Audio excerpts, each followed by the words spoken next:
Police والے بیچارے زور لگا بیٹھے پر پاکستان والوں کو لائن میں گاڑی چلانا نہیں سکھا سکے، اور چونٹی کو کون سکھاتا ہے ایسے لائن میں چلنا، ذرا بھی ادھر ادھر نہیں جاتی۔ میں آپ کو مثالوں سے اپنی بات واضح کر رہا ہوں۔ ربنا الذی اعطی کل شیء خلقہ ثم ہدی، کہ مخلوق کو اللہ علم دیتا ہے، مکمل دیتا ہے، صحیح دیتا ہے۔ انسان چونکہ پیپر ہو رہا ہے، باقیوں کا تو پیپر نہیں، ہمارا پیپر ہو رہا ہے کہ ہمیں موت کے بعد اللہ کو حساب دینا ہے کہ میں نے اچھا کتنا کیا، برا کتنا کیا۔ تو ہمیں اللہ تعالیٰ نے اندر سے جاہل پیدا کیا، علم باہر رکھ دیا۔ انسان باہر سے علم لیتا ہے، پھر اندر میں اس کو سیو کرتا ہے، لیتا باہر سے۔ جانور غلط علم لے ہی نہیں سکتا، انسان صحیح بھی لیتا ہے، غلط بھی لیتا ہے، صحیح جان کر بھی غلط کی طاقت رکھتا ہے۔ میں نے آپ کو مثال دی کہ آپ بکری کے سامنے پلاؤ بنا کے رکھو تو وہ مر جائے گی، نہیں کھائے گی۔ آپ شوگر والے کے سامنے کھیر رکھو، مٹھائی رکھو، دیکھو کھانا ہے کہ نہیں کھانا۔ وہ آر پی او ہو چاہے مولانا ہو، اس ہاتھ مارنا ہی مارنا، اور اپنے آپ کو تسلی دیتا ہے ادھی گولی بات کھا لوں گا۔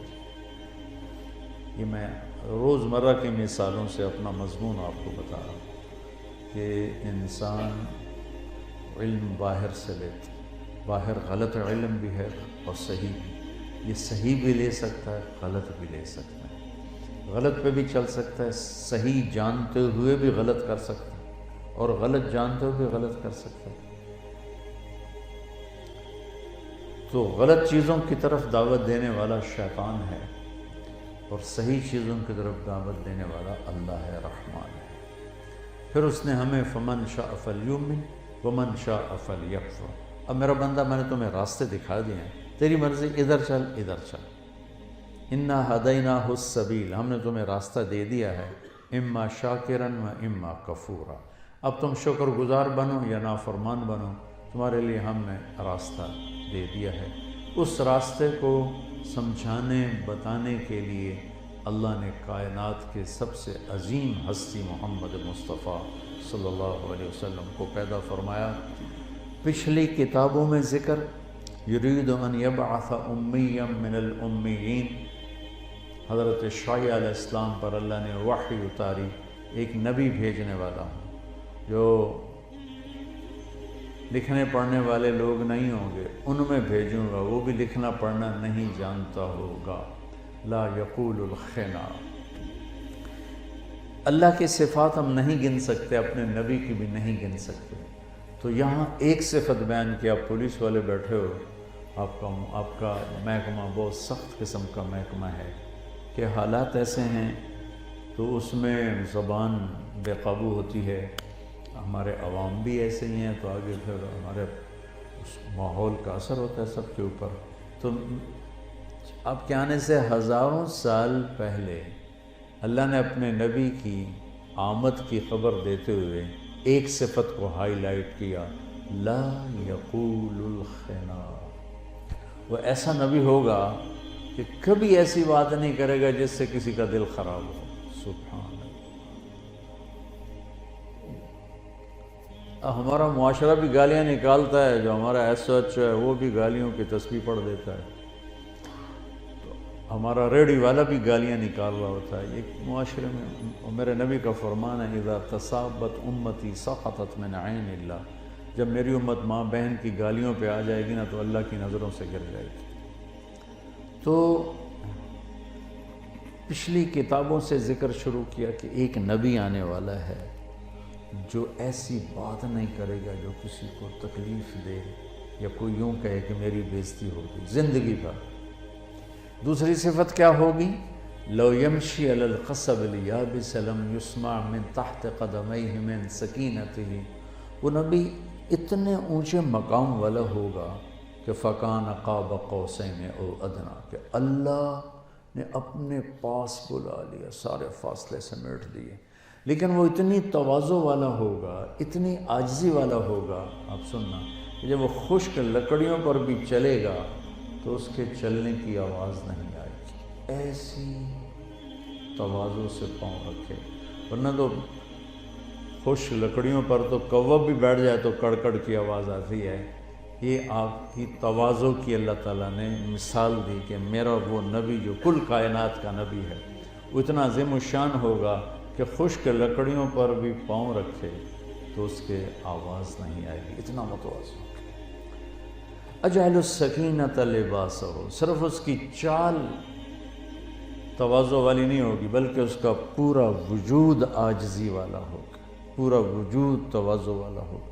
وہ کبھی ایڑی مار کے نہیں چلے گا، کبھی گردن اکڑا کے نہیں چلے گا، کبھی کسی کو حقیر نہیں سمجھے گا۔ والبر شعارہ، اس کے ہاتھ میں نیکی کا جھنڈا ہوگا۔ والحق منطقہ، اس کی زبان سے حق کے سوا کچھ نہ نکلے گا۔ والعدل سیرتہ، ظلم اس کی ذات سے کوسوں دور ہوگا، عدل کا وہ پیغمبر ہوگا۔ والہدی امامہ، ہدایت کا وہ امام ہوگا، ہدایت کو لے کر پوری دنیا میں پھیلانے والا ہوگا۔ العفو والمعروف خلقہ، معاف کرنا، درگزر کرنا اس کے اخلاق ہوں۔ سبحان اللہ، آپ لوگوں کو تو واسطہ پڑتا رہتا ہے، ہمارا ملک تو معافی کو جانتا ہی نہیں، ہمارے عوام معافی کو جانتے نہیں۔ العفو والمعروف خلقہ، درگزر کرنا، نیکی کرنا اس نبی کے اخلاق ہوں گے۔ اہدی بہ بعد الضلالہ وارفع بہ بعد الخمالہ واکثر بہ بعد القلہ واغنی بہ بعد العیلہ واستنقذ بہ فئاما من الناس عظیما من الحلقہ واجعل امتہ خیر امت اخرجت للناس۔ یہ لمبی حدیث ہے، صرف میں نے آپ کو چند ٹکڑے اس میں سے نکال کے آپ کی خدمت میں پیش کیے ہیں کہ وہ ایسے نبی ہوں گے کہ تواضع سے چلنے والے، عاجزی سے معاملہ کرنے والے، ہدایت کا پیغام لے کر آنے والے، اندھیروں کو بینا کرنے والے، گونگوں کو بولنے والا بنانے والے، بہروں کو سماعت والا بنانے والے اور تھوڑوں کو زیادہ کر دینے والے، فقیروں کو بادشاہ بنانے والے، گمراہوں کو ہدایت دینے والے، جہنم سے بچا کر جنت کے راستوں پر ڈالنے والے ایک نبی آ رہے ہیں۔ یہ دنیا کے سب سے بڑے راہبر۔ آپ کی آمد تو آج سے 1400 سال پہلے ہوئی ہے، 1440 ہجری ہے، آپ 622 عیسوی اور 20 اپریل 622 عیسوی آپ دنیا میں تشریف لائے، ابھی 2018 ہیں۔ لیکن ابو ہریرہ نے پوچھا، یا رسول اللہ آپ نبی کب بنے تھے؟ تو اس کا جواب ہے 40 سال کی عمر۔ لیکن میرے نبی نے فرمایا وَإِنَّ آدَمَ بَيْنَ الرُّوحِ وَالْجَسَدِ، ابو ہریرہ ابھی آدم کی مٹی اکٹھی نہیں ہوئی تھی اور مجھے اللہ نے نبی بنا دیا تھا۔ تو لہذا انہیں گنتی تو ایویں ہی رہ گئی نا، ظہور کے لیے گنتی ہے کہ آپ ظاہر کب ہوئے، وجود کی گنتی صرف اللہ جانتا ہے، کیونکہ آپ بنے نہ بنائیں، جسے کسی نے نہیں بنایا وہ تو اللہ ہے، جس کی کوئی ابتدا نہیں وہ تو اللہ ہے، باقی سب کو اللہ نے بنایا ہے۔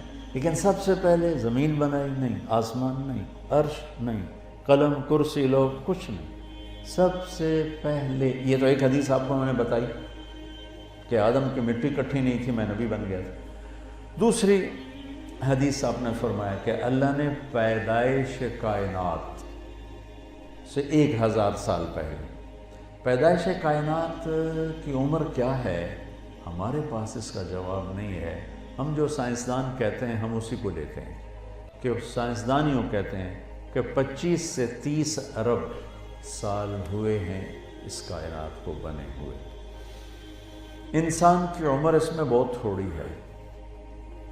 تو میرے نبی نے فرمایا کہ اللہ نے پیدائش کائنات سے پہلے 2000 سال پہلے یا 1000 سال پہلے سورہ یاسین کی تلاوت فرمائی۔